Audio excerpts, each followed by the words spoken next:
नमस्कार everyone, welcome back. You are watching Gnostic. तो आज हम करेंगे चैप्टर 4 का पार्ट 1। ठीक है, तो एक ही वीडियो में चैप्टर ख़त्म हो जाएगा जैसे पहले बताया था। ठीक है, तो UNESCO list of world heritage site भी देखेंगे। अब चलते हैं अपने ओवरव्यू पे। तो पहला है, आज देखेंगे हम क्राइटेरिया फॉर सिलेक्शन। ठीक है, तो बेसिकली ना जो क्राइटेरिया है वो 10 है, उसको बस डिवाइड कर दिया है कल्चरल साइट और नेचुरल साइट में। ठीक है, तो आपको ये ध्यान रखना है। और लीगल स्टेटस देखेंगे जो भी डेजिग्नेटेड साइट होती है। ठीक है, और आर्टिकल 53 देखेंगे जिनीवा कन्वेंशन का। और फिर देखेंगे यूनेस्को वर्ल्ड हेरिटेज साइट जो इंडिया में है, कल्चरल साइट, नेचुरल साइट। और देखेंगे बेनिफिट क्या होते हैं किसी भी वर्ल्ड हेरिटेज साइट का स्टेटस मिलने पर। ठीक है, तो चलते हैं।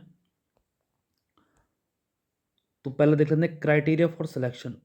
ठीक है, तो जैसा कि आप यहाँ पे देख सकते हो, ये मैंने यूनेस्को की ऑफिशियल वेबसाइट से लेके आया हूँ मैं आपके लिए। ठीक है, तो ये कल्चरल क्राइटेरिया है, ये नेचुरल क्राइटेरिया है। ठीक है, और ये बीच में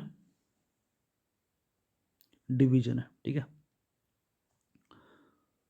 तो 2002 में क्या होता था, 2002 या उससे पहले, जो जैसे हमारे पास 10 है तो कुछ होती थी कल्चरल साइट। ठीक है, और फिर इन में से कुछ कुछ रिपीट होती थी नेचुरल साइट। ठीक है, जंबल कर रखा है बेसिकली। 2005 से क्या हो गया है, दसों के दसों डिफरेंट कर दिए हैं। ठीक है, तो वो हम देखेंगे आगे जाके कि कल्चरल साइट में कितनी आ रही हैं और नेचुरल साइट में कितनी आ रही हैं। तो ये बस आपको एक आइडिया देने के लिए है कि ये चेंज भी होते रहता है, ज़रूरी नहीं है ये पहले से ही है। ठीक है, तो अभी इसका इंट्रो देख लेते हैं। The nominated site must be of outstanding universal value. ठीक है, तो ये ओवरव्यू है basically. And should meet at least one of the 10 mention criteria list below. कोई भी एक स्टेटमेंट आ सकता है, सारी माननी पड़ेंगी। ठीक है, आ सकता है कोई भी दो। तो आपको ध्यान रखना एटलीस्ट वन, एक तो होनी चाहिए 10 में से। और मैं इनके कीवर्ड्स भी लेके आऊँ आपको ताकि आपको अच्छी तरह याद हो। ठीक है, तो आगे चलते हैं। तो अब देखते हैं कल्चरल साइट के क्राइटेरिया। ठीक है, आपको पहले कीवर्ड दिखा देते हैं। तो ये कीवर्ड है। ठीक है, 6 हैं। सिमिलरली जो नेचुरल साइट है उसके भी कीवर्ड्स हैं। ठीक है, ये 4 है। तो अब चलते हैं, पहले इलेबोरेट फॉर्म में रीड कर लो। ठीक है, तो criteria for cultural site, it must represent a masterpiece of human creative genius. ठीक है, exhibit as important interchange of human value over a span of time. ठीक है, within a cultural area of the world, on developments in architecture, technology, monumental art, town planning और landscape design. जैसे हमने पढ़ा है मोहनजुदारो, right. तो वहाँ पे क्या था, एंशियंट टाउन प्लानिंग थी। ठीक है, अब तीसरे क्राइटेरिया पे आते हैं। It must bear an unique और exceptional testimony to a cultural tradition. जो भी कल्चरल के ट्रेडिशन है उसका वो उदाहरण होना चाहिए। To a civilisation which is living और विच हैज़ डिसअपियर्ड, जो अभी भी जीवित है या जो अभी लुप्त हो गई है, जो गायब हो गई है। ठीक है, चौथा है an, it should be an outstanding example of a type of building. बहुत ही बढ़िया एपिटोमे होना चाहिए, एग्जाम्पल होना चाहिए। आर्किटेक्चर, टेक्नोलॉजी, ठीक है, इंजैम्बल और landscape which illustrate a significant stage in human history. Human history के पटल पे उसका काफ़ी अच्छा योगदान होना चाहिए। ठीक है, आउटस्टैंडिंग एग्जाम्पल होना चाहिए। फिफ्थ है अपना, an outstanding example of a traditional human settlement. ठीक है, land use, sea use, which is representative, which is representative of a culture और human interaction with the environment. ठीक है, तो कल्चर और इन्वायरमेंट से इंटरेक्शन होनी चाहिए, specially when it has become vulnerable under the impact of irreversible change. ठीक है, it could be climate change. ठीक है, इट कुड बी इवोल्यूशन, तो कुछ भी हो सकता है वो। सिक्स्थ है, आखिरी है, ठीक है, कल्चरल का, इट इज़ डायरेक्टली और टेंजिबली एसोसिएट विद इवेंट और लिविंग ट्रेडिशन। तो कनेक्शन होना चाहिए उसका विद आइडिया और विद बिलीव्स, विद आर्टिस्टिक और literary work of outstanding universal significance. तो ये तो इलेबोरेट फॉर्म में थे, ठीक है, इनको रटने की ज़रूरत नहीं है, बट एक ग्लिम्स आना चाहिए आपको, ठीक है। तो कीवर्ड्स देख लेते हैं, रिवीजन भी हो जाएगा। तो keywords for cultural sites criteria, ठीक है। Masterpiece, important interchange of human values, unique cultural tradition होना चाहिए, outstanding architecture, outstanding example of human settlement, और should be a living traditions, ठीक है। तो आप अगर मेंस में आएगा तो आप मेंस में ये कीवर्ड लिखकर इसको इलेबोरेट कर देना और इसको अंडरलाइन कर देना, ठीक है, ताकि जो एग्जामिनर होगा वो समझ जाएगा कि अच्छा ये की पॉइंट्स लिखे हुए हैं, फिर कोई भी कहानी आपको लिखनी है, बनानी है, तो वो आप कर सकते हो, ठीक है। आगे चलते हैं, नेचुरल साइड देखते हैं अब, 4 हैं। तो 7th वाला देखो, ये कंटिन्यूटी में चल रहा है, ठीक है, अलग नहीं है, इसलिए यहाँ पर 7 लिखा हुआ है, क्योंकि 10 हैं टोटल, उनको बस डिवाइड कर लिया है। तो 7th है अपना, कंटेन्स सुपरलेटिव, ठीक है, नेचुरल फिनोमिना और areas of exceptional natural beauty और एस्थेटिक इम्पोर्टेंस, ठीक है। तो देखो, mind you, only one, at least one of the 10 should be applicable designate करने के लिए, ठीक है। 8th वाला है, an outstanding example representing major states of the earth history. तो अर्थ हिस्ट्री में उसका प्रोमिनेंट कॉन्ट्रीब्यूशन होना चाहिए, ठीक है। Includes the record of life, significant on ongoing geological process in the development of landform, और सिग्निफिकेंट जियोमॉर्फिक और physiographic feature, तो ये सब होने चाहिए उसमें, ठीक है। 9th वाला है, outstanding example should represents significance of ongoing ecology और बायोलॉजिकल प्रोसेस, ठीक है। तो इकोलॉजी और बायोलॉजिकल प्रोसेस का एग्जाम्पल होना चाहिए in the evolution development of terrestrial, fresh water, coastal, marine ecosystem और communities of plants and animal. Last है अपना, contains the most important and significant natural habitat for in situ conservation. In situ मतलब within, ठीक है, एक होता है in situ, एक होता है एक्स सीटू। एक्स सीटू मतलब एक्सटर्नल, तो ये आपने आई एम श्योर इन्वायरमेंट में पढ़ा होगा। तो in situ conservation of biological diversity, ठीक है, includes those contain threatened species of outstanding universal value from the point of view of science of conservation, ठीक है। तो इनके कीवर्ड्स देख लेते हैं। तो नेचुरल साइड के कीवर्ड्स, ठीक है, एक्सेप्शनल ब्यूटी होना चाहिए नेचुरल साइड में, ठीक है। रिप्रेजेंट आर्ट्स हिस्ट्री, तो नेचर से रिलेटेड देखो, ब्यूटी, ठीक है, scenic view, earth history, represent outstanding evolution, ठीक है, most important in situ conservation. आगे चलते हैं, अब देखते हैं लीगल स्टेटस क्या है ऑफ अ डेजिग्नेटेड साइट। तो इंट्रो देख लेते हैं पहले। Once a site is declared, अगर साइट डिक्लेयर हो जाती है world heritage site by UNESCO से, ठीक है, it is accepted as prima facie evidence that such a site is culturally sensitive. देखो, प्राइमा फेसी का होता है पहला एग्जाम्पल या फर्स्ट इम्प्रेशन। तो अगर किसी ने यूनेस्को साइट की लिस्ट में एंटर कर दिया, दैट मीन्स वो बड़ा ही सेंसिटिव है, ठीक है, मतलब वो लुप्त भी हो सकता है। तो उसकी इम्पोर्टेंस को सिग्निफाई करने के लिए, तो जैसे सपोज क्या होता है, कभी दो लोग लड़ रहे होते हैं, तो कोई वीक को मार रहा होता है ना, एकदम से कोई स्ट्रांग खड़ा हो जाता है उसके सामने, तो वही समझ लो, ऐसे रिलेट कर लो, ऐसे भी याद करने के लिए। It is accepted as a prima facie, मतलब फर्स्ट इंप्रेशन एविडेंस, ये एविडेंस है that such a site is a culturally sensitive है वो, ठीक है, and warrants legal protection pursuant to the law of war. अगर कोई भी युद्ध वगैरह होता है तो उससे वो बचा जा सके, ठीक है। तो जब भी अगर कंट्री के विद इन में वॉर होता है या बिटवीन कंट्रीज में वॉर होता है, तो कल्चरल साइट से दूर रहा जाता है युद्ध का, ठीक है, क्योंकि इंटरनेशनल कम्युनिटी उसको देखती है, उसको प्रोटेक्ट करती है, मतलब एक तरह का गारंटी हो गया है, ठीक है। तो यहाँ पे वही लिखा है, warrants legal protection pursuant to the law of war under the Geneva convention, ठीक है।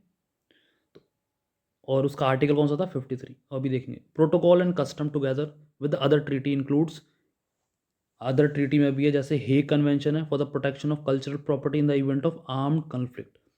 तो हेग कन्वेंशन में भी इसको प्रोटेक्ट कर रखा है। आर्म कॉन्फ्लिक्ट होता है मतलब फायरिंग वगैरह होती है and among the international law, ठीक है। तो आर्टिकल 53 देख लेते हैं जेनीवा का। तो बेसिकली इसका जो बोल्ड में लिखा है ये इंपॉर्टेंट है, protection of cultural object and place of worship, ठीक है। तो किससे, वॉर वगैरह से, ठीक है। विदाउट प्रीजुडाइस, प्रीजुडाइस मतलब विदाउट एनी बायसनेस, ठीक है, एज पर लाइकिंग जिसे कहते हैं, प्री कंसेप्शन नहीं होना चाहिए, ठीक है। ऐसा नहीं होना चाहिए कि क्या बोलते हैं, अरे उसको वहाँ से मैं आता हूँ तो उसको मत आप नष्ट करो और मैं वहाँ का नहीं हूँ, तो बायसनेस नहीं होती है। प्रिजुडाइस मतलब प्री कंसेप्शन, ठीक है, पूर्वानुमान। तो without prejudice, without any discrimination to the provision of the Hague convention for the protection of cultural property in the event of armed conflict. तो ये साइन, ये डेट बताइए 1954। तो देखो आपको ईयर में भी घुमा सकते हैं, ठीक है, ईयर दे देंगे, यहाँ पे कुछ और दे देंगे, इतनी बड़ी लाइन लिखी होगी, यहाँ पे ईयर दे देंगे 1953। तो सब कुछ सही होगा, बस ये डेट में गड़बड़ हो जाएगी, तो आपको ये ध्यान रखना है। तो मल्टीपल रिवीजन इंपॉर्टेंट इसलिए होता है। End of other relevant international instrument it is prohibited, ठीक है, तो उसमें भी वो निषेध है इन पे हमला करना, ठीक है, तो उसे बचाता भी है। To commit any act of hostility directed against the historical monument, तो मॉन्यूमेंट में कोई भी आप हॉस्टिलिटी नहीं कर सकते, अग्रेशन नहीं दिखा सकते हो, ठीक है। ये नहीं तुमने बम मार के उड़ा दिया उसे। वर्क्स ऑफ आर्ट और place of worship which constitute the cultural और स्पिरिचुअल हेरिटेज ऑफ पीपल, ठीक है। To use such objects in support of the military effort, to make such object the object of reprisal, reprisal का मतलब होता है punishment basically by the militant of force, ठीक है, जो भी उनको टेररिस्ट कह लो, तो किसी दूसरे के लिए वो टेररिस्ट नहीं होंगे, वो हीरो होंगे, तो जो भी है, ठीक है। आगे चलते हैं। अब देखते हैं UNESCO world heritage site in India, cultural site declared है, ठीक है। इसमें अपडेटेड साइट्स भी लाया हूँ, तो आपको कहीं और से कुछ भी करने की ज़रूरत नहीं है, ठीक है। तो अब देखते हैं कल्चरल साइट डिक्लेयर्ड, ठीक है। तो कौन कौन सी डिक्लेयर करी वो देख लेते हैं। कल्चरल साइट डिक्लेयर इन 1983, और एक छोटी सी मिस्टेक भी है तो वो भी क्लेरिफाई कर देंगे, ठीक है। तो 1983 में क्या, Ajanta cave Maharashtra, Taj Mahal Uttar Pradesh, Ellora cave Maharashtra, Agra fort Uttar Pradesh, ठीक है। 1984 में क्या है, sun temple Konark Orissa, group of monuments at Mahabalipuram Tamil Nadu, और Pancharatha shore temple, Arjuna's penance और डिसेंट्स ऑफ गैंजीज, ठीक है। तो अंग्रेज गंगा को गैंजीज बोलते थे, केव्स टेम्पल एटसेट्रा, ठीक है। तो ये 1986 में churches and convents of Goa, ठीक है। खजुराहो ग्रुप ऑफ मॉन्यूमेंट जो कि आपको पता है मध्य प्रदेश में, ग्रुप ऑफ हिंदू और Jain temple which includes Kandariya Mahadev temple, Vishwanatha temple, Lakshmana temple, 64 Yogini temple etcetera of Hindu origin, Parshvanatha, Adinatha, Shantinatha temple etcetera of Jain origin. तो हिंदू और जैन से रिलेटेड है, कोई और इसमें ऐड कर देंगे तो वो स्टेटमेंट गलत हो जाएगी, ठीक है। तो कुछ और भी हैं, फतेहपुर सीकरी उत्तर प्रदेश, ठीक है। Group of monument at Hampi Karnataka, Virupaksha temple, Lakshmi Narasimha temple, Hemakuta group of temples, Achyutaraya temple complex, Vitthala temple complex, Hazara Rama temple और लोटस महल एटसेट्रा, ये सब है। 1987 में है एलिफेंटा केव्स महाराष्ट्र में, group of monuments at Pattadakal Karnataka. तो इसमें क्या है, 9 Hindu temples and 1 Jain temple which includes Virupaksha temple, Papanatha temple, ठीक है। तो ये बहुत इलेबोरेट फॉर्म में दे रखा है, ऑफिशियल साइट में इलेबोरेट फॉर्म में नहीं है, बड़ा ही ब्रीफ टाइप में है, ठीक है। तो 13 वाला है अपना ग्रेट चोला टेम्पल, बृहदेश्वरा टेम्पल, ठीक है, तंजावुर तमिलनाडु में, और अरावतेश्वरा टेम्पल और दरासुराम तमिलनाडु में, ठीक है। 1989 में है Buddhist monument eight Sanchi Madhya Pradesh, तो स्तूपा है, अशोकन पिलर है, सुंगा पिलर है, श्री सतकर्णी इंस्क्रिप्शन है सातवाहना पीरियड की, और various other stupas as well. ठीक है, आगे चलते हैं। अब देखो बुक में लिखा था 1983, बट ये था 1993। ठीक है, तो छोटी छोटी सी मिस्टेक होती है, उसे डबल चेक करना पड़ता है। तो हुमायूं टैम्प और टॉम, मैं दोबारा बोलता हूँ, हुमायूंस टॉम दिल्ली में, Qutub Minar and it's monuments इन दिल्ली। ठीक है, दिस इज़ फ्रॉम 1993। तो 1999 में है दार्जिलिंग हिमालयन रेलवे। तो जो यूनेस्को की वेबसाइट है ना, उसमें लिखा हुआ है माउंटेन रेलवे ऑफ इंडिया। तो 3 ईयर दे रखे हैं, उसमें डिस्क्राइब नहीं कर रखा, तो यहाँ पे आपको डिस्क्रिप्शन मिल जाएगा। दार्जिलिंग हिमालयन रेलवे कहाँ की? वेस्ट बंगाल की। 2002 Mahabodhi temple complex Bodh Gaya, that is in Bihar. 2003 rock shelters of Bhimbetka Madhya Pradesh. 2004 Chhatrapati Shivaji terminus और विक्टोरिया टर्मिनस मुंबई महाराष्ट्र।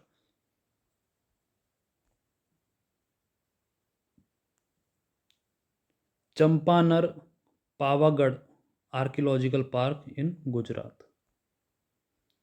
2005 का है Nilgiri mountain railways under mountain railways of India. ठीक है, तो ऐसे ही माउंटेन रेलवे दे रखा है और 3 ईयर दे रखे हैं, तो अभी एक पहले निकल गया, एक ये रहा। ठीक है, एक दार्जिलिंग है, एक नीलगिरी है।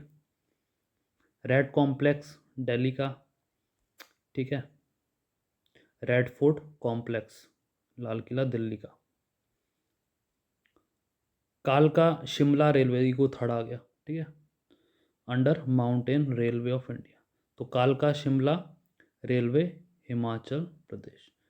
तो स्टेटमेंट ऐसे भी आ सकती है, माउंटेन रेलवे दे देंगे और बोल देंगे ये ईयर हैं क्या, या फिर बोल देंगे हिमाचल, वेस्ट बंगाल। ठीक है, तो ऐसे जंबल कर देंगे, तो आपको ध्यान रखना है बेसिकली ये है। 2010 में जंतर मंतर जयपुर राजस्थान। ठीक है, और इसमें बोला है दिल्ली वाला नहीं है, ये राजस्थान वाला है। तो 2013 में उन्होंने केवल ये लिखा हुआ 6 हिल फोर्ट्स ऑफ राजस्थान। तो यहाँ पर चित्तौड़गढ़, रणथंभौर, कुंभलगढ़, अंबर, जैसलमेर और गागरौन। 2014 में रानी की वाह गुजरात। ठीक है, क्वींस स्टेप वेल, तो हमने ये देखा था, पूरी पिक्चर देखी थी।